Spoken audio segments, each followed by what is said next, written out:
Ó Mãe Santíssima, intercedei por nós para que possamos bem compreender os ensinamentos de vosso Divino Filho, nosso Senhor e Salvador Jesus Cristo, e as explicações dos pais da Igreja. Ó Virgem Imaculada, ofereço-vos este trabalho e peço que abençoais aqueles que o ouvirem, e que seja para a maior honra e glória de Deus. Amém. Senhor onipotente, purificai o meu coração e os meus lábios. Vós, que purificastes os lábios do profeta Isaías com carvão em brasa, e dignai-vos, por tal modo, purificar-me com a vossa misericórdia, para que possa dignamente anunciar o vosso santo Evangelho. Por Jesus Cristo nosso Senhor. Amém. Senhor, abençoai-me. Que o Senhor resida no meu coração e nos meus lábios, para que anuncie digna e convenientemente o seu Evangelho. Amém. Evangelho de Nosso Senhor Jesus Cristo, segundo São João. As núpcias de Caná.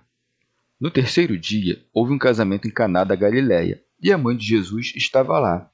Jesus foi convidado para o casamento e os seus discípulos também.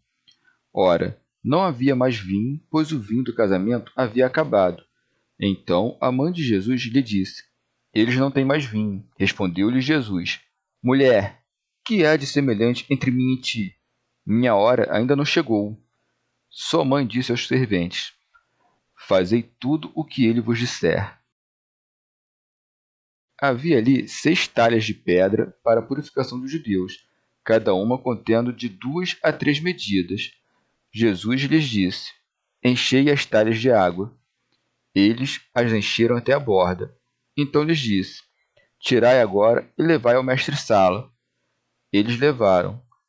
Quando o mestre-sala provou a água transformada em vinho, ele não sabia de onde vinha, mas o sabiam os serventes que haviam retirado a água. Chamou o noivo e lhe disse: Todo homem serve primeiro o vinho bom, e, quando os convidados já estão embriagados, serve o inferior. Tu guardaste o vinho bom até agora. Esse princípio dos sinais, Jesus o fez em Caná da Galiléia e manifestou a sua glória, e os seus discípulos creram nele. Depois disso, desceram a Cafarnaum, ele, sua mãe, seus irmãos e seus discípulos.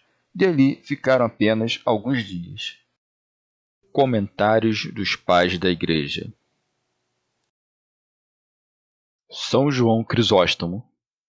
Conhecido que era Nosso Senhor na região da Galiléia, chamaram-no para estas bodas. No terceiro dia, houve um casamento em Caná da Galiléia. Alcunha. Caná é um vilarejo localizado na província da Galiléia. São João Crisóstomo. Convidaram-no não porque fosse alguém autorizado, mas simplesmente como conhecido entre muitos. E tal parece indicá-lo o evangelista quando acresce que encontrava-se lá a mãe de Jesus, ou seja, chamaram filho porque haviam convidado a mãe. Jesus foi convidado para o casamento e os seus discípulos também. Acedeu ao convite não porque cogitasse na própria dignidade, senão por desvê-lo do nosso bem. Com efeito, aquele que não desdenhou de assumir uma forma servil, tampouco desfaria no comparecer às bodas de seus servos. Santo Agostinho. Veste-se, pois, o homem do próprio orgulho ao reminar esta divina humildade. É de notar aqui, entre outras coisas, como o filho de uma virgem deixou-se ir a estas núpcias, ele que, quando era com o pai, instituiu o casamento. São Beda. Literalmente, o proceder de Jesus, concorrendo a estas bodas, confirma na fé os cristãos e demonstra quanto é condenável o erro de Tatiano, Marcião e quantos havia que aviltavam a ideia mesma de casamento. Se o leito nupcial, livre de nódoas, e o casamento, firmado a preceito, fossem ilícitos, Nosso Senhor jamais teria tomado parte nestas bodas. Coisa boa é a castidade conjugal, melhor ainda, porém, a continência dos viúvos. Mas a perfeição virginal, essa é a mais alteada. Nosso Senhor, pois, com este intento, a saber, de demonstrar a excelência de todos esses graus de eleição, discernindo com efeito o mérito de cada um deles, dignou-se nascer do acendrado ventre da Virgem Maria. E tanto que nasceu, logo acolheu a bênção da viúva Ana, que dizia por palavras proféticas. E agora convidaram-no, em jovem, aqueles que estavam a celebrar essas bodas, e de feito a estes honrou-os Nosso Senhor com sua presença. Santo Agostinho. Haveremos de nos admirar se Nosso Senhor compareceu a essas bodas, ele que descera ao mundo a celebrar as próprias núpcias? Sua esposa reuniu-a com o próprio sangue, a ela confirmou o Espírito Santo a modo de penhor, e com ela uniu-se desde o ventre da Virgem, e o Verbo, o esposo, a carne humana, a esposa. Um e outro, concertados, devêm o Filho de Deus, e, ao mesmo passo, o Filho do Homem. O ventre da Virgem Maria desnudou-se em Tálamo, de onde ele procedeu por seu esposo. São Beda. Misteriosamente, foi o caso que estas bodas sucederam no terceiro dia. A era primeira, que teve lugar antes da lei, refugia com o exemplo fulgurante dos patriarcas. A segunda, por seu turno, já sob a lei, com os oráculos dos profetas. Por fim, sob a graça, a luz da terceira era, semelhando a do terceiro dia, dilatou-se da prédica dos evangelistas e da encarnação de Nosso Senhor. Ademais, consta que essas bodas foram celebradas em Caná da Galileia, que significa zelo de transmigração, e com isso se quer assinar as que ardem, devotos de desejo da graça de Cristo, a transmigrar dos vícios às virtudes, dos bens terrenos à eternidade. Estando Nosso Senhor recostado, acabou-se o vinho, o que lhe deu ocasião de produzir vinho melhor, para que se fizesse manifesta a glória oculta do homem-Deus. Faltando o vinho, a mãe de Jesus disse-lhe: eles não têm mais vinho. São João Crisóstomo. Importa examinar como pôde a mãe de Nosso Senhor formular tão subido conceito do próprio Filho, já que ele ainda não havia operado nenhum milagre. O evangelista observa ao diante. Tal foi o primeiro milagre de Jesus. Porém, verdade é que já entrara a se revelar por meio de João e das conversas que entretinha com seus discípulos. Demais disso, primeiro que todos estes fatos, a concepção do menino e quanto sucedeu desde seu nascimento, acolheram a estima de Maria, pelo que escreve São Lucas. Maria conservava todas essas coisas, meditando-as no seu coração. Mas por que Maria não estara mais cedo com Jesus a que começasse a operar milagres? É que, antes, a conta de viver Nosso Senhor como homem comum, ela não cuidava que pudesse dirigir-lhe a palavra naqueles termos. Quando, porém, conheceu o testemunho de João e advertiu que Jesus estava a viver rodeado de discípulos, fez confiança para lhe rogar. Alcuino. Maria representa aqui a sinagoga, como a estar com Jesus Cristo a que operasse milagres, porque era uso entre os judeus pedidos como tais. Prossegue o evangelista. Jesus respondeu-lhe: mulher, que há de semelhante entre mim e ti? Santo Agostinho. Alguns, contrariando o Evangelho e asseverando que Jesus não nasceu da Virgem Maria, forcejam por extrair desta passagem argumento que confirme esta tese. Como poderia, dizer eles, ser ela a mãe do Salvador, se ele lhe falou por estas palavras: mulher, que há de semelhante entre mim e ti? Estes fatos, entretanto, quem nos relatou? O mesmo evangelista João que escrevera mais acima, e encontrava-se lá a mãe de Jesus. Por que se exprimiria nesses termos se não fosse verdade? Acaso Nosso Senhor concebeu tomar parte nestas bodas por ensinar os homens a desprezarem suas mães? São João Crisóstomo. Que Jesus Cristo, sobremaneira, venerava sua mãe, disto somos notificados por São Lucas, quando este escreve que Nosso Senhor em tudo se sujeitava aos pais. De fato, enquanto os pais não põem obstáculos à vida consagrada a Deus, devemos-lhes obediência. Quando, porém, se tornam importunos, buscando nos arrancar as coisas do espírito, é força resistir-lhes. Santo Agostinho. Jesus, enquanto homem, era menor que Maria, e a ela devia obediência. Enquanto Deus, contudo, por altear-se sobre todos, disse-lhes: que há de semelhante entre mim e ti? São João Crisóstomo. Disse Nosso Senhor deste teor para que seus milagres não se tornassem objeto de suspeita. Com efeito, não cabia a sua mãe, mas àqueles que deram pela falta do vinho interpelá-lo. Tencionava com isto mostrar que há tempo certo para cada coisa e que não se devem misturar os afazeres, para que daí se não sigam confusões, pelo que acresce: minha hora ainda não chegou. Isto é, ainda não me conhecem os que estão aqui, ainda não deram fé de que esvaíra-se o vinho, que advirtam nisto primeiro. Aquele, com efeito, que ainda não experimentou a privação, este tampouco há de pressentir os benefícios.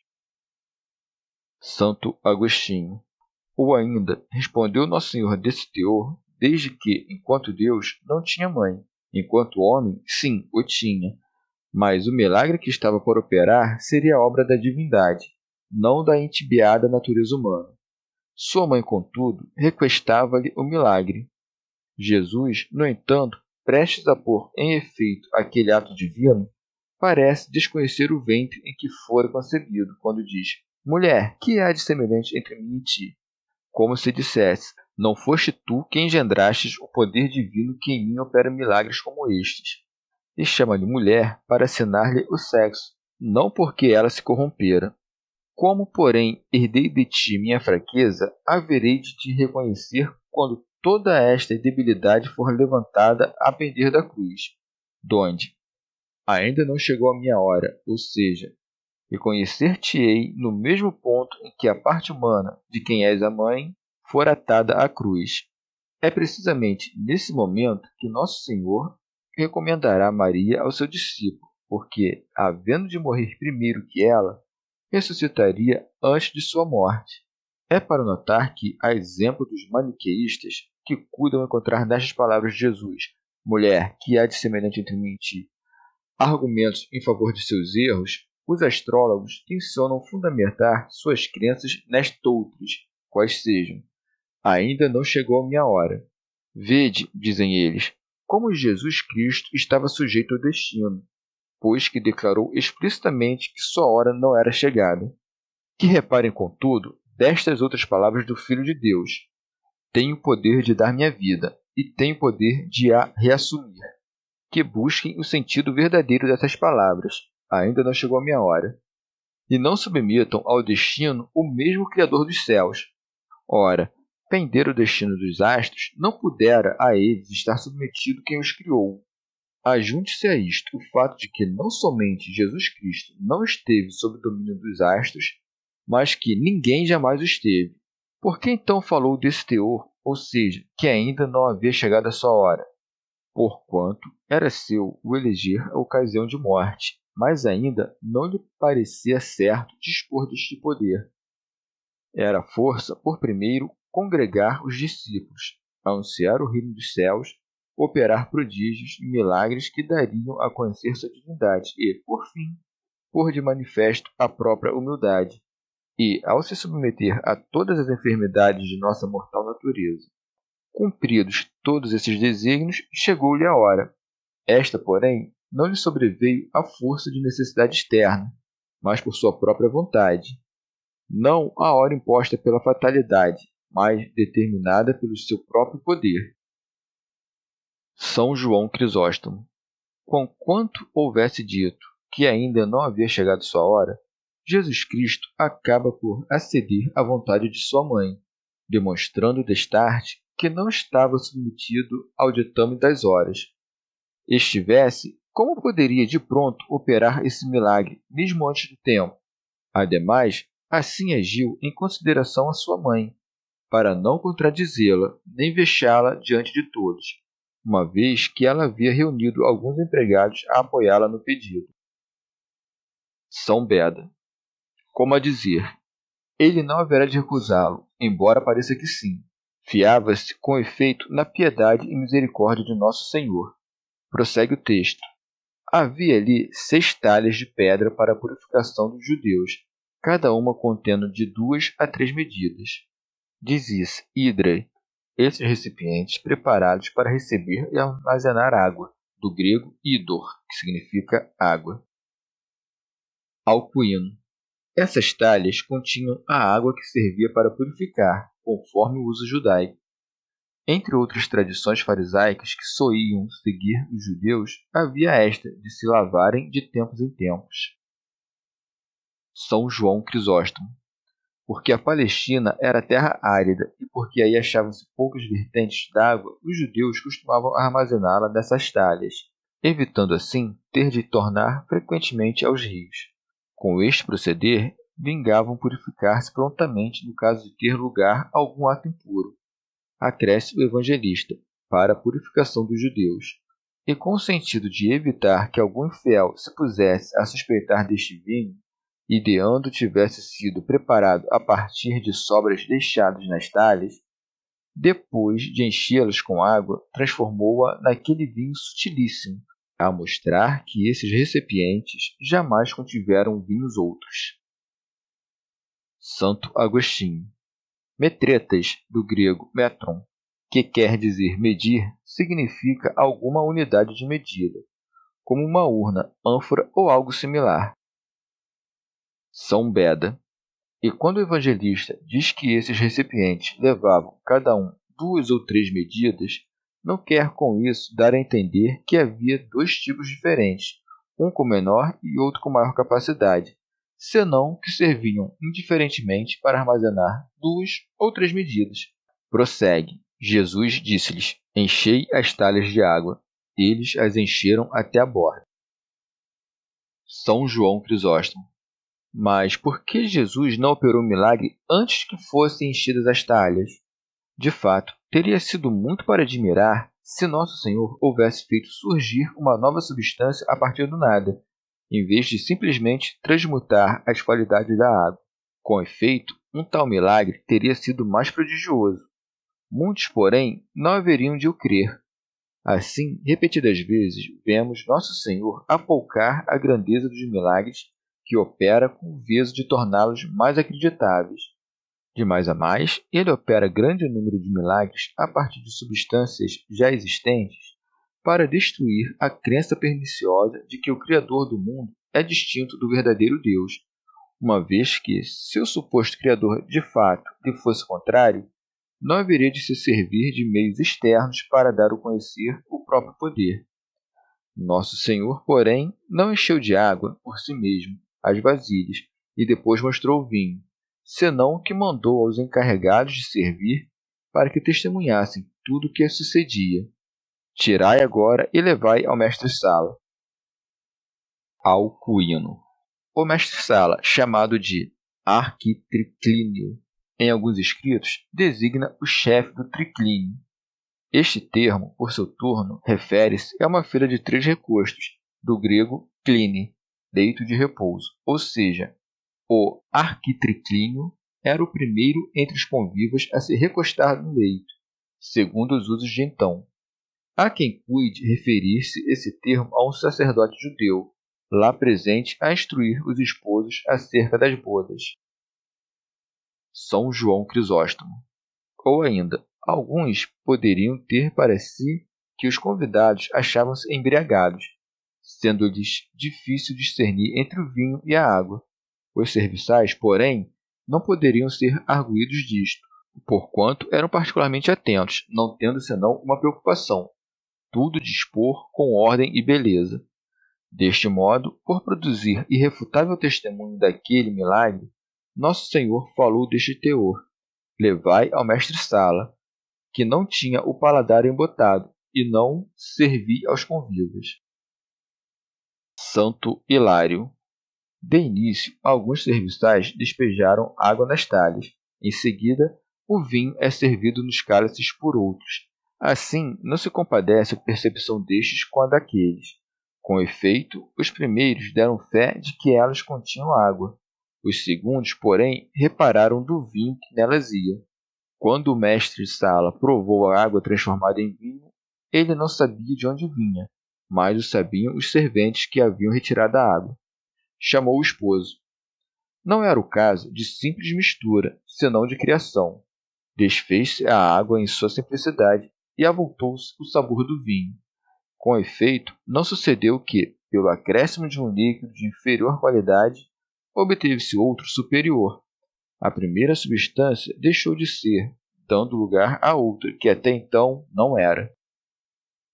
São João Crisóstomo. Tensionava Nosso Senhor que os sinais de seu poder fossem conhecidos de pouco em pouco, por maneira que não deu a conhecer publicamente o que fizera. Tampouco o mestre-sala interpelou os empregados.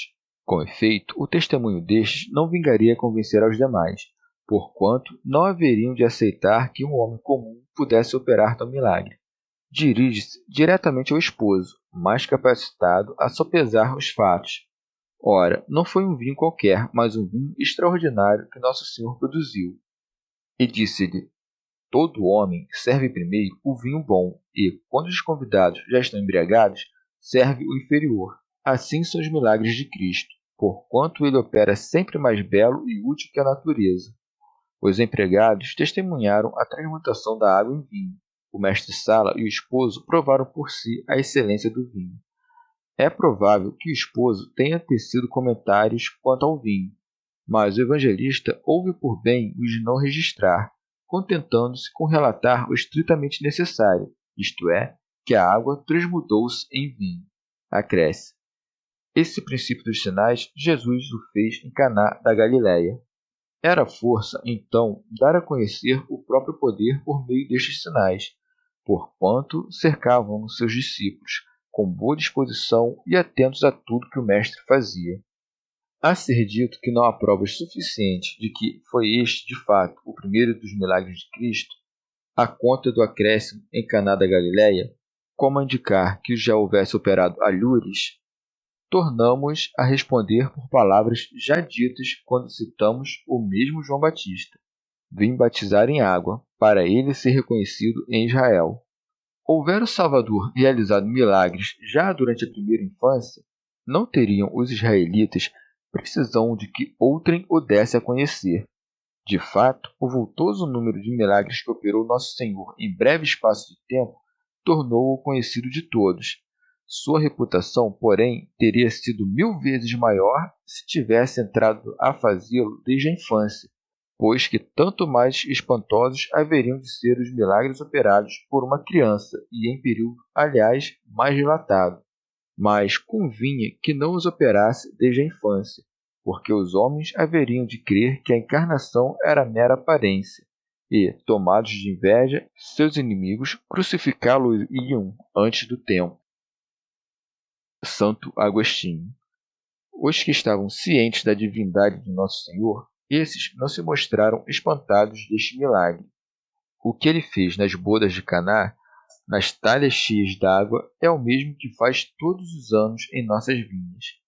Desta transformação, contudo, não nos espantamos, porque repete-se anualmente a olhos vistos. Deus, pois, lançou mão de novos prodígios a despertar os homens adormecidos, pelo que segue, e manifestou a sua glória. Alcuino. Eis que ele é o Rei da Glória, que transforma os elementos com autoridade. São João Crisóstomo. Era o que lhe cabia. E se à época poucos presenciaram o milagre, com efeito, após disto, tornou-se conhecido de todos. Segue o texto. E os seus discípulos creram nele. A partir de então, passaram a crer com mais facilidade e examinar diligentes os fatos que testemunhavam. Santo Agostinho. Se apenas então passaram a crer em Nosso Senhor, acaso ainda não eram seus discípulos quando acudiram às bodas? Verdade é que se trata de um modo de falar, como quando, por exemplo, dizemos que o apóstolo Paulo nasceu em Tarso, na Cilícia, quando é evidente que na época de seu nascimento ainda não havia se convertido em apóstolo.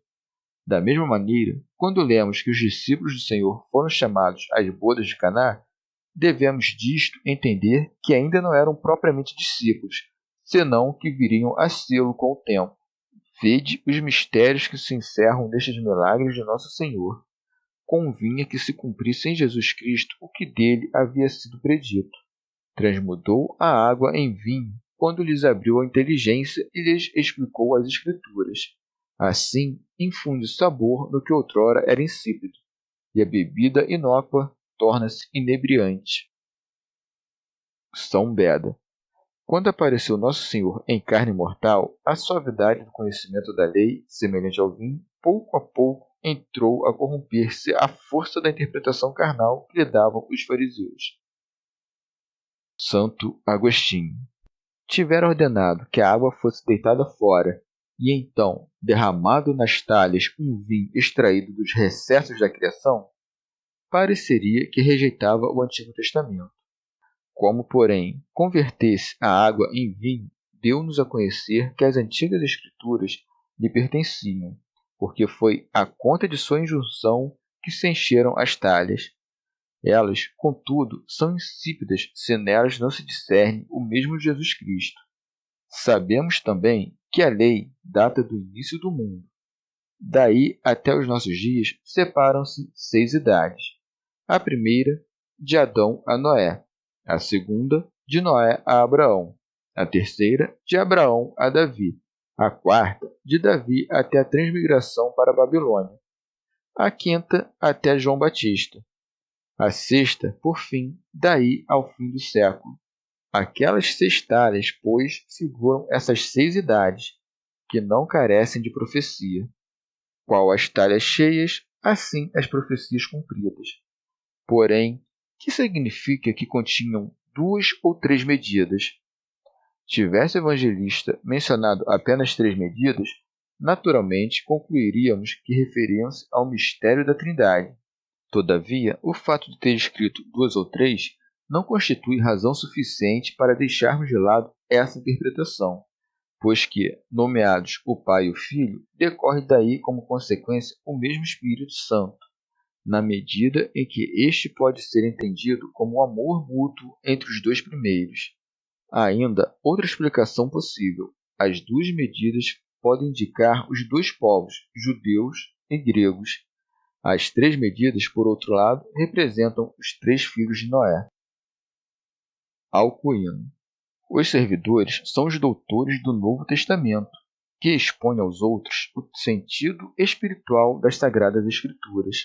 O mestre-sala, porém, é algum doutor da lei, como Nicodemos, Gamaliel ou Saulo.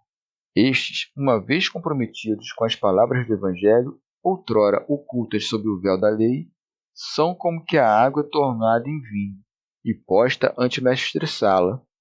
E vemos que nestas bodas 3 espécies haviam de convivas, porque compõe-se a igreja de 3 tipos de fiéis: os casados, os castos e os doutores.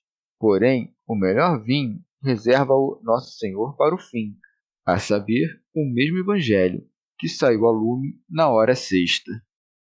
Chegamos ao fim de mais um dia de comentários da Catena Áurea.